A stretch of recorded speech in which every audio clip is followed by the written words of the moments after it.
Good morning, everyone. Welcome to Unity Radiant Light. It is Sunday, December 4th, 2022. I'm Reverend Cherie Ruffo, and I'm going to be talking about peace for the second Sunday in Advent today. So we can just take a deep breath in on that and release and just feel that peaceful feeling going through us. Wow, we're at the end of the year already. And what a year it's been. What a decade it's been so far, right? Since 2020 to now, it feels like we've gone through 10 years. And I think afterwards, probably by when we get to 2030 or 2031, we're going to all look at each other and say, what was that? And it's good that we can laugh a little bit about it today. As I look back and I've been thinking about my lifetime and where I've had 50, I'm on my 58th trip around the sun. I think about the changes and what Christmas has meant to me. And it's different. It was different while I was as a child, waiting for Santa. As a teen whose mom had to come and, push me out of bed in the morning because I wanted to sleep in instead of open presents, to, college where, I was probably, if I remember correctly, recovering from the Christmas Eve parties I went to. And to today where, as I have become a minister and I've come throughout these decades, the true meaning of the babe in the manger and understanding what transpired when Jesus was born, what he brought into the world. And today I'm blessed to even be able to see it through the grandchildren's eyes and the excitement that they have about Christmas. So what does it mean to you? And how has it changed over the years and decades and is still evolving? Those are the things that we think about as we approach this season. We talked about last week, Reverend Kathleen talked about hope and faith and talking about peace, and Joe's going to be talking about love and having joy. And I love the fact that the topic for joy is on a day that some of us can meet in person, and celebrating Christmas Eve and what we mean to each other as we travel the spiritual journey together. I'm really excited about the quest in January because it's another opportunity for us to explore these important topics together, to celebrate, to learn, and to share.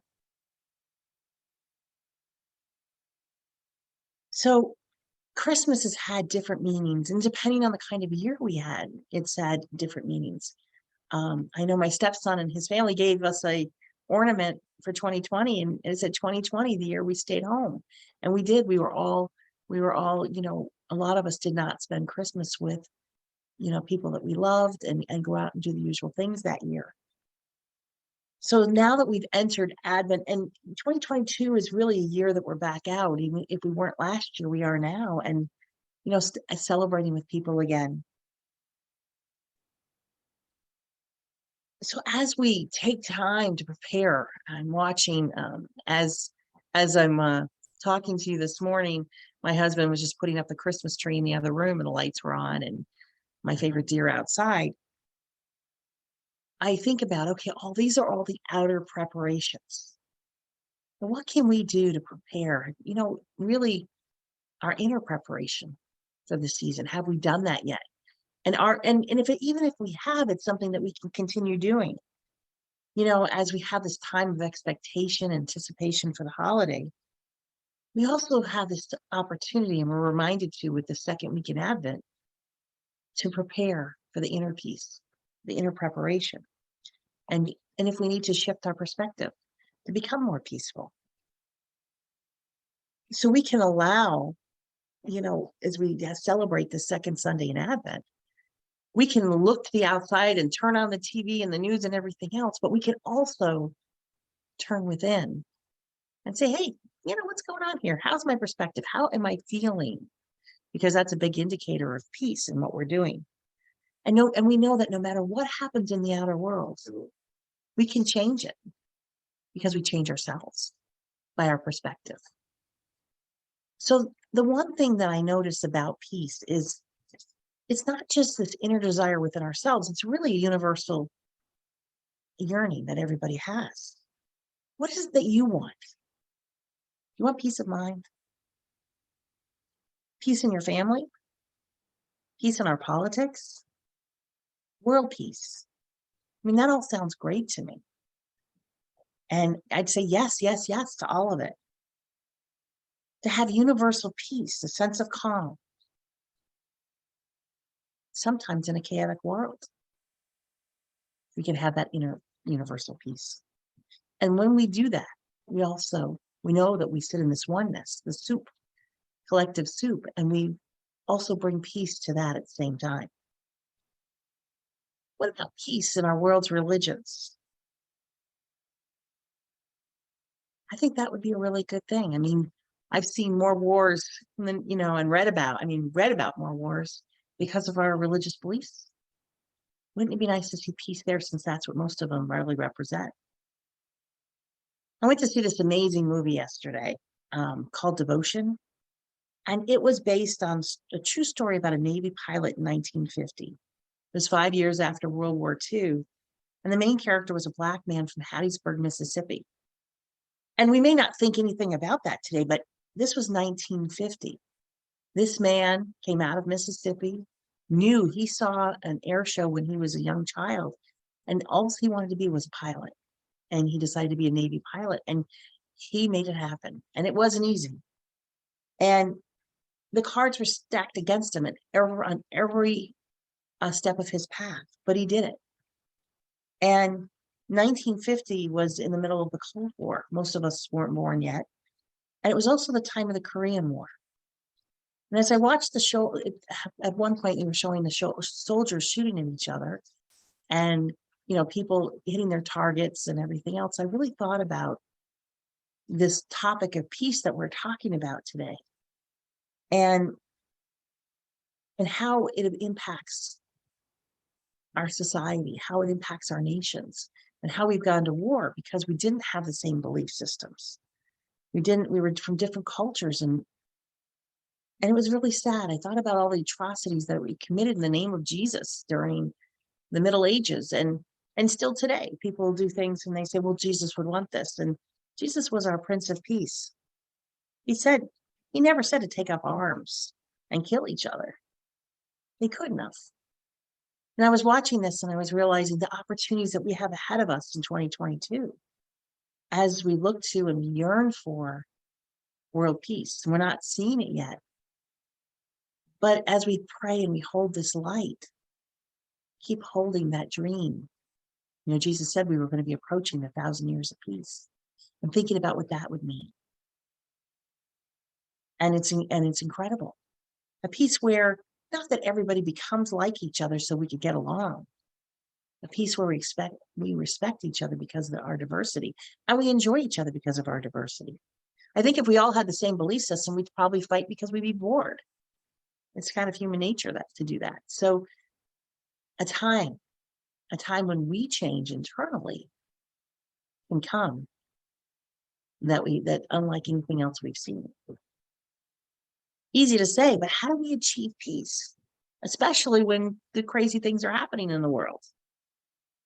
And I used to say that being locked up by myself would help, and if we were all locked, if we all were by ourselves, spent more time by ourselves, we'd see world peace.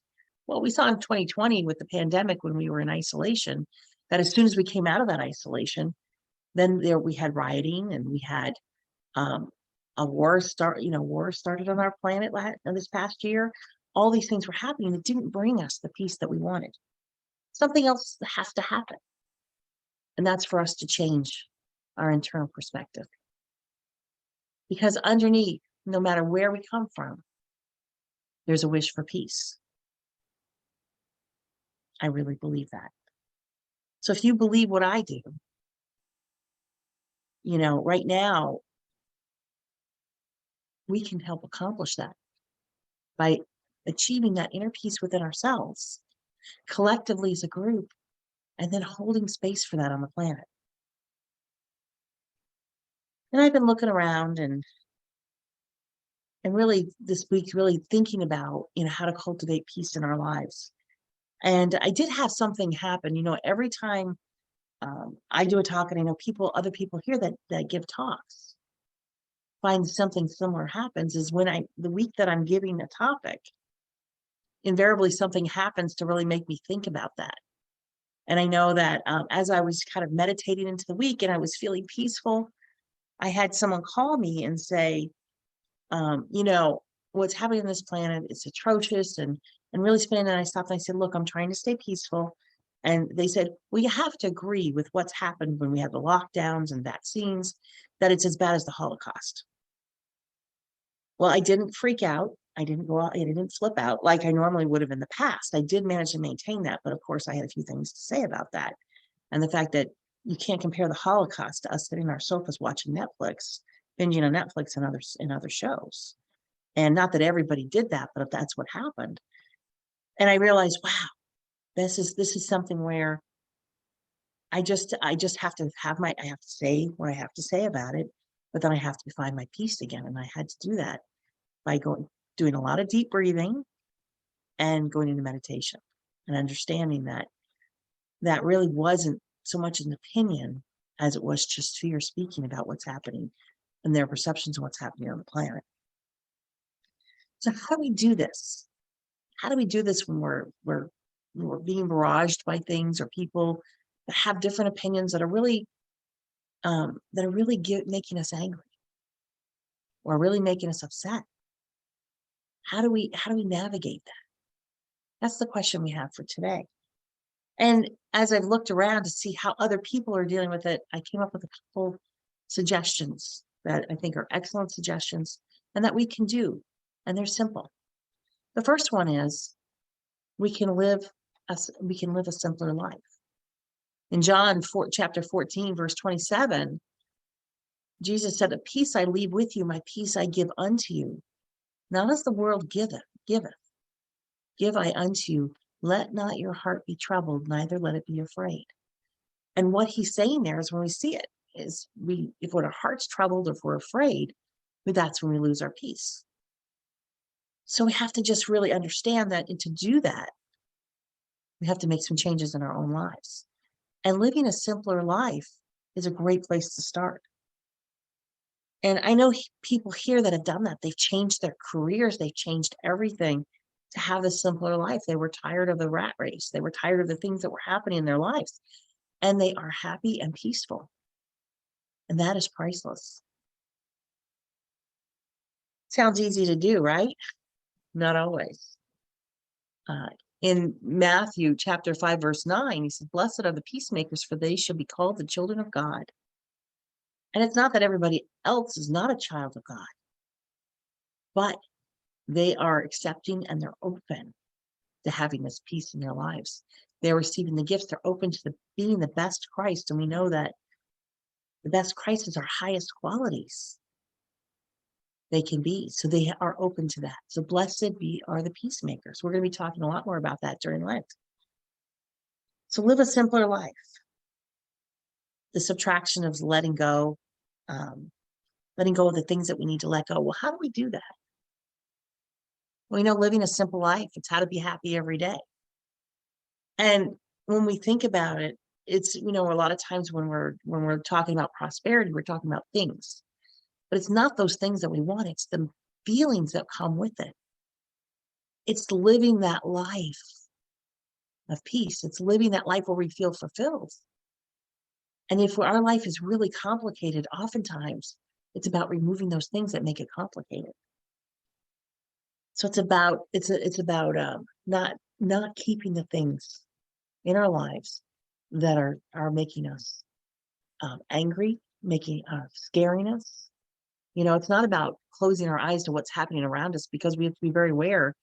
We are aware of what's happening around us, but it's embracing life in a different way. And when we do that, our life will simplify itself.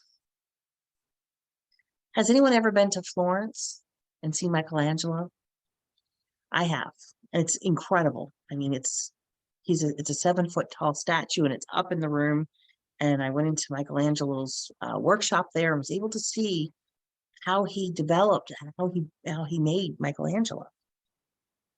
But how Michelangelo started with most of his art is he didn't start by saying, okay, you know what, I'm going to go into this piece of marble and see what comes out. He would sit and contemplate it, often in silence. And he would look at that piece of marble and he would just say, waiting for what its essence is to come out. And when he would see that there was a David inside of it or anything, he did many beautiful works of art in marble as well as paint. When it would start to come out, that's when he would release it from the marble. So week after week, and sometimes it took him a long time when he would look at a piece. When I went into his workshop, I saw all the different pieces he had been working on. And, sometimes it was a hand that would come out or an arm or whatever the vision he had. He would wait and he would go into the silence like we do with meditation until he would see what it was, feel what it is, and then he would release it. He would do what needed to be done to release it from the marble. So and at the end of it, only the David, in this case, remained. And when you walk by this magnificent creation, I mean, when you walk up right now, you can just see on the picture, I couldn't find anything that showed what's really there. You could see the veins in his arms and his legs. It's so detailed and so amazing. And think about that in our own lives. We're thinking about living a simpler life. What could we do? What could we chip away at day after day to release from our lives? The things that aren't serving us, right? Are there people? Are there things? What is it in your own life that you can chip away to release? And what it does is it releases the peace in our lives when we do this. Because we're living an intentional life. We're simplifying it and we're releasing what no longer serves us. We're going to be doing an exercise of that on January 7th when we do our burning bowl. We're going to be releasing that. So do we populate our lives with things that really don't matter? Do we populate our lives with things that clutter it? Do we populate our lives in a way that we have all this stuff around us that we literally have to chip away? With prosperity, whenever I see an issue and something in my life might slow down, start to close up, I go clean out a drawer or a room, or in my case right now it's the basement, because I have a lot of things down there that I can release. And when I open up that area, so it's organized and it's clean, the blocks tend to shift right away. So, Dan and I, we have a home in Norwich, Connecticut, and we live on about an acre and it has a lot of trees on it. And every year we kind of survey it to see what needs to happen. We were just talking this morning in the windstorm that we had the other day, we had a couple trees come down and we're going to need to remove them. We use them as firewood. And I remember we first moved here 9 years ago, and I was in a very different place with those trees. And there was one tree in the backyard that's very tall, like evergreen, and it looks really ratty, and did at that time. And my first inclination was, it's right in the center of everything. We need to get rid of that, get it out of there, because it looks terrible. I'm in a very different place now when it comes to even cutting down. I mourn when we even lose a limb on a tree or have to take a limb down. Very different place today. And that tree turned out to be one of the greatest gifts I've ever had, because in that tree lives hummingbirds. The robins love the tree, the blue jays. We have animals that come on the property that love that tree. And now in my eyes, it's the most beautiful tree on the property because there's so much life in it. And so our perspective changes. And what had to happen for me was my perspective had to change. And my perspective's changed a lot over the years, where we don't cut down Christmas trees anymore. We realized what we were doing. We felt badly about it, and we got fake trees now. So the question turns out, when we look around and we see these things in our lives, do we have the courage it takes to remove that from our lives? Do we have the wisdom to know what are the things we need to remove from our lives? I don't have a problem with the courage part. I'm pretty good about going in there and doing something.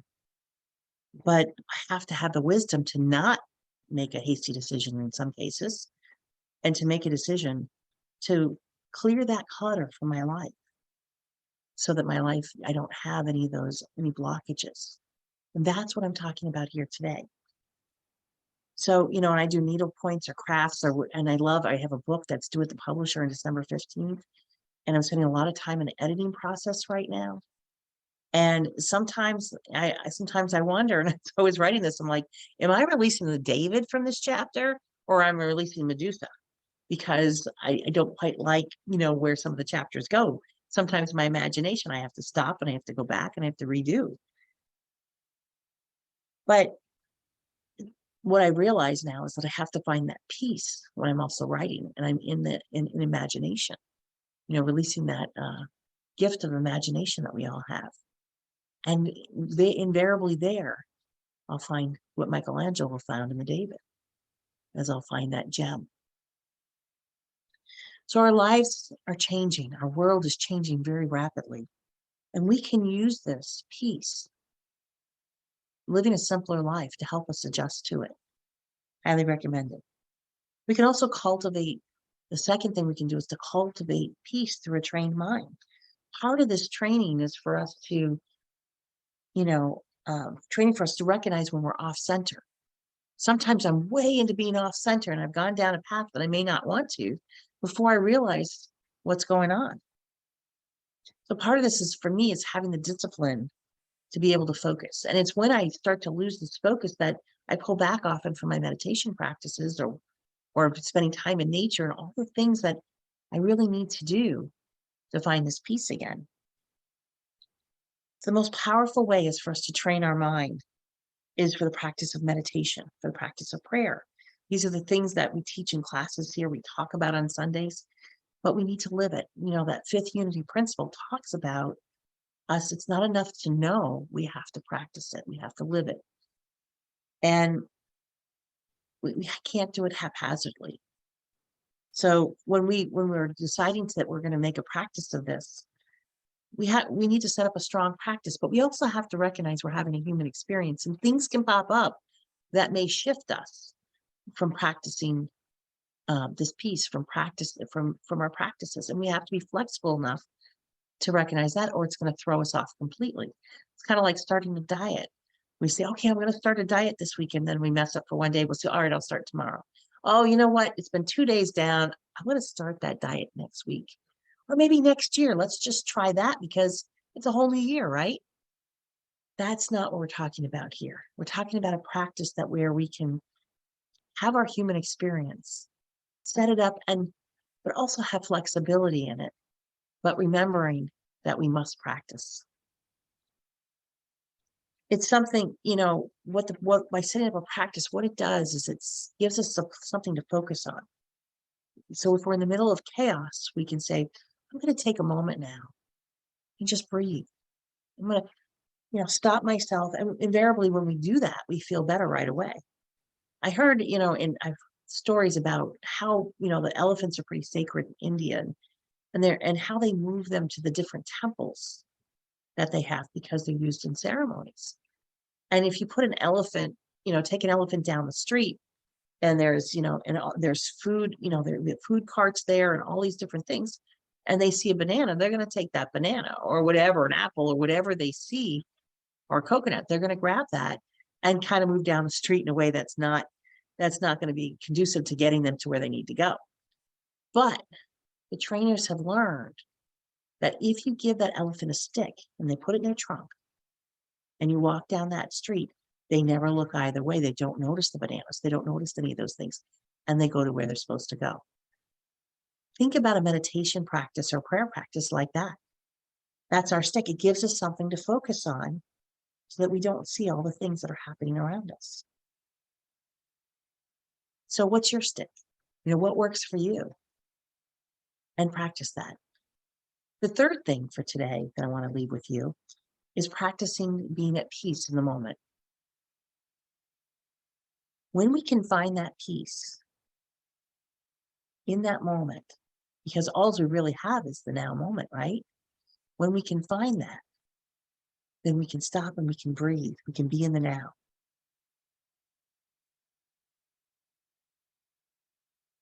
In Matthew chapter 11, verse 28, it says, "Come to me, all you who labor and are heavy laden, and I will assist, and I will give you rest."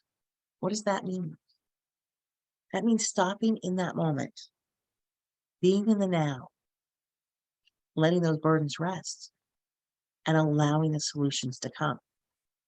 Oftentimes we just, instead of charging into something, we have to stop and allow ourselves a moment so that we can allow that our higher consciousness to take over. We're not in fear, we're not in anger, and we will find that peace that we're looking for. And we can do this through our Christ consciousness that we talk about, the highest part of us, the part that oftentimes we're so busy with the busy mind, the monkey mind we call it, that we don't hear what it is we're supposed to do, what would be the best thing for us to do. So when we can set aside those burdens, we can find that peace. And I love what Peter McWilliams says. He says, if you want peace, stop fighting. If you want peace of mind, stop fighting with your thoughts. Think about that. How often do we fight with our thoughts? That peace of mind will be available for us if we just stop fighting ourselves too. And I love this where it says, my thoughts begin to settle. My mind begins to clear. I am peace. Not that I am peaceful, not that I find peace. I am peace. And that's what we really want, is to become that which we ask for. So it's the holiday season. But if you find yourself in a moment where you feel no peace, would you take a moment and just stop to remember that? Breathe in and affirm, I am peace. So we breathe in on that and we say, I am peace. How does it feel? And my heart slows down, my breathing slows down. And I find that peace much quicker than I do if I'm trying to just work my way through all the chaos. So Teresa Villa says, let nothing disturb you, let nothing frighten you. Everything passes away except God. God alone is sufficient. So remember, this too shall pass. And that if we continue to open our hearts to this God inside of us, this God's inside of, it's a part of everything in the world. We can look to see the God in things. We're going to find that peace much more quickly. And Marianne Williamson says, ego says, once everything falls into place, I'll feel peace. But spirit says, find your peace and everything will fall into place. Ooh. And the thing I like about that is, it's not relying on what's happening around us. We have the power within us to find that peace.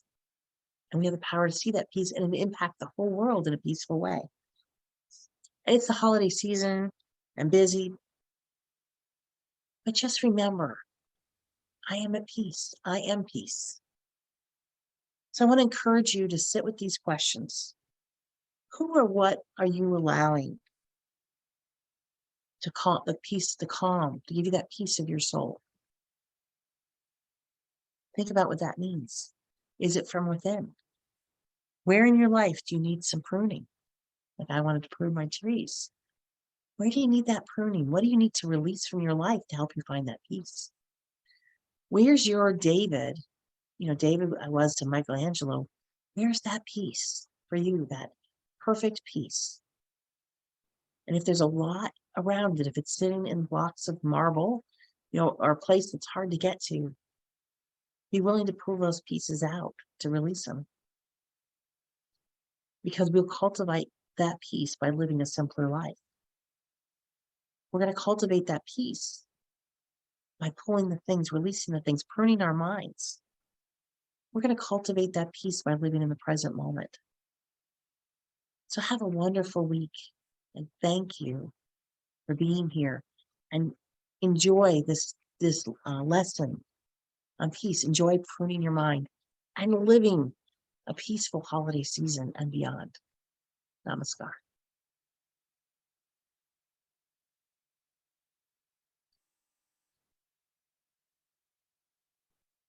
And as we prepare for meditation this morning, I just invite you with your mics muted to say, I am open and receptive to the spirit of truth, healing in me what needs to be healed, and revealing to me what needs to be revealed.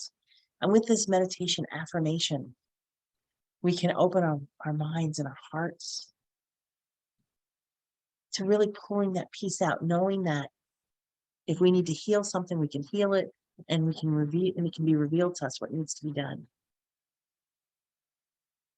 So I just invite you to take a nice deep breath in now, all the way down into your stomachs, and release. Just take another deep breath in.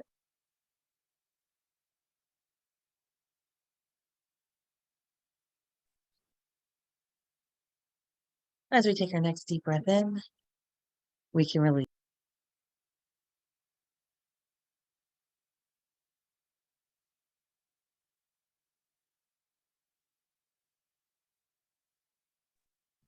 As we continue this breathing, continue this intentional breathing, with every breath we have, we feel this peace.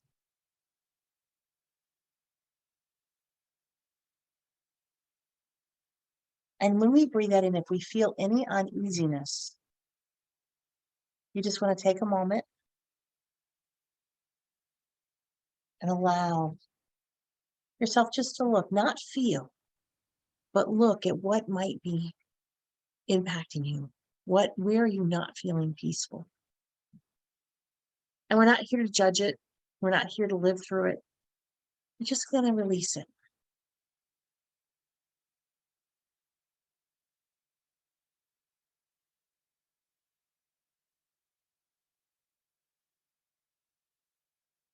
As we feel our crown chakra opening to the galactic center, our base chakra and our feet opening to the earth. When we feel this energy coming in from both, giving and receiving, we feel the peace with it.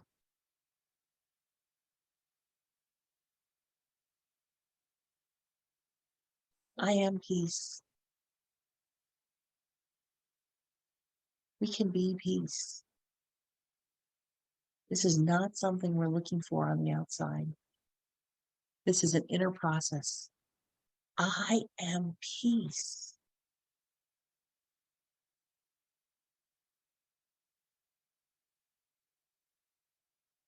I am peace.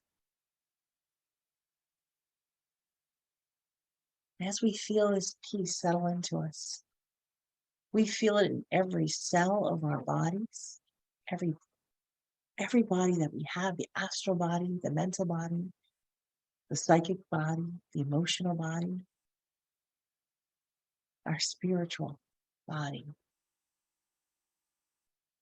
This is who and what we really are meant to be, having this peace. So as we feel every cell, peace in every cell of our bodies, we just continue to breathe it in, knowing that this peace is healing whatever we need to be healed. We feel complete, even no matter what the diagnosis may be, because we know disease is dis-ease, the opposite of peace. So as we breathe that in, breathe the peace in, we feel this healing. As we join collectively together today, we're here together, no matter, even if you're watching this later, this is not in linear time. That peace is emanating from us to each other, beyond us, beyond the country we may live in, the state we may live in, and throughout the world. It's just enveloping the world. I am peace. We are peace. And as we go into the silence, we allow it to envelop every part of us.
I am peace. As we bring ourselves back into our awareness, what comes to mind? What can help you with your peace of mind? I am peace. And as we come back, we hold that awareness. We open the floor for prayer. If you have prayers for others, we can hold them in prayer this holiday season. And as we see each person, we can see them as they truly are, perfect and whole. Every cell in their bodies working in perfect and divine order. We see them with prosperity in every area of their lives. Lives full of joy and peace. Because we are from love, based in love, and we can never be anything else. So grateful for the teachings of unity and all the guides and the masters and teachers, and for Jesus, our way shower, as we celebrate his birth into this world. We are so grateful for everything, the light that he came here to be, the Prince of Peace. So we say, and so it is.